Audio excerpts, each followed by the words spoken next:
saw Mishti. You know, Mishti is an incredible soul. She doesn't have one leg. She jumps over every fence. She jumps through the smallest little holes and doors. So we can't keep her away from wherever we are. So I've given up trying. So Madam is like all over the space, all over. You can't stop her. She was really tiny and she was found in a cardboard carton outside the clinic of a friend of mine. And that's how she came to me. We started with about 55 dogs that were taken out of another shelter because they were in such a bad condition. And very quickly, because we are in a rural area, we started getting large animals. And I had not thought of large animals at all. So this place evolved pretty much as the animals came in. So we have right from rabbits to crows with broken wings to murgis, all these rescues. Nilgais, bulls, cows, donkeys, horses, emus. We have a blind macaw. Dogs, of course, many. We have about 460 dogs. So initially I'd never thought of starting a sanctuary, but I started volunteering at another place which used to have only dogs. This was in Delhi. And I was appalled at the way the place was run. Thank you. So it's, then I felt, it's really critical, just like I did for children, to show that quality care is possible. That's when we started the Naz Care Home for children.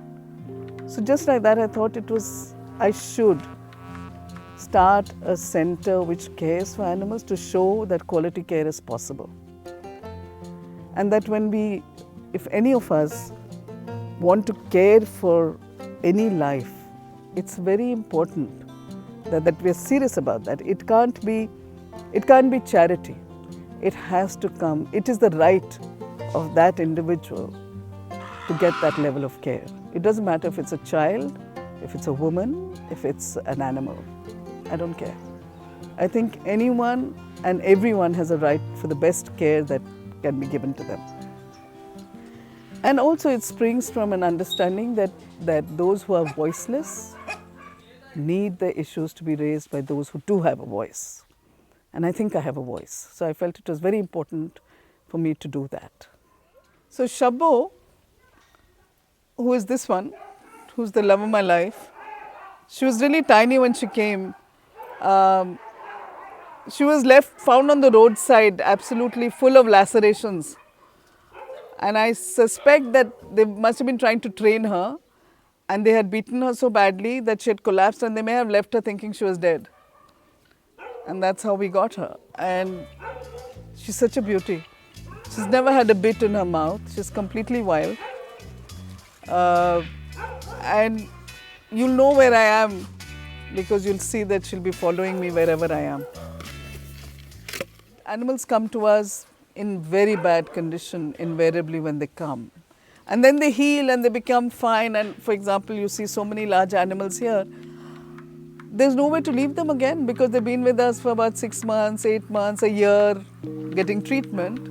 And then where do you leave them, right? They get used to being fed and taken care of. So now we have over 70 large animals. But what's really interesting is how they all live together. Leave the cat. Shaky, nahi, billi ko chodo. बहुत मार खाओगे.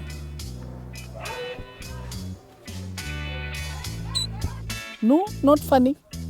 Not funny. Shaky, बहुत मारूंगी. All the animals are rescued in one way or the other. Either they are brought to us or sent to us by people. We don't really have the wherewithal to go pick them up.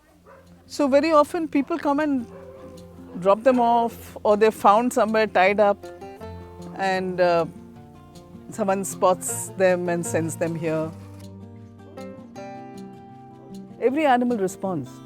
They communicate with you.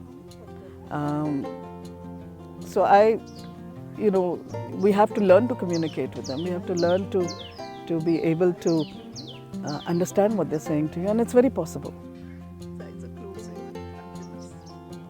I have Bheem, this little buffalo who came to us when he was so tiny with a broken leg.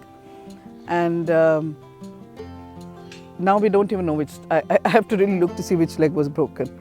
And he's so cute because from the time he was a baby, I would always kiss him on his forehead. And now when I tell him, Bheem, Bheem, kiss, kiss, he'll come and put his forehead in front. Baby, kiss, kiss, kiss. Mwah, kiss, kiss, kiss. Kiss, kiss, kiss. Kiss, kiss, kiss. He's my baby. He's so cute, huh? Look at his hair. Oh, it's amazing what animals can do to make you a better human being. I remember my dad always, we were brought up with animals all the time. And my dad used to always say, children who are brought up with animals are so much more humane. And I now believe that to be true. I see it in people who are brought up with animals. They're so different.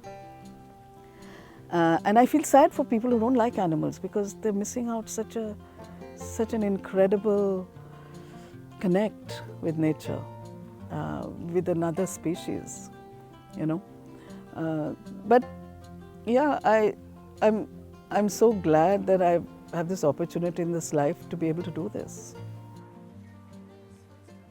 It's not easy. Raising resources is really tough.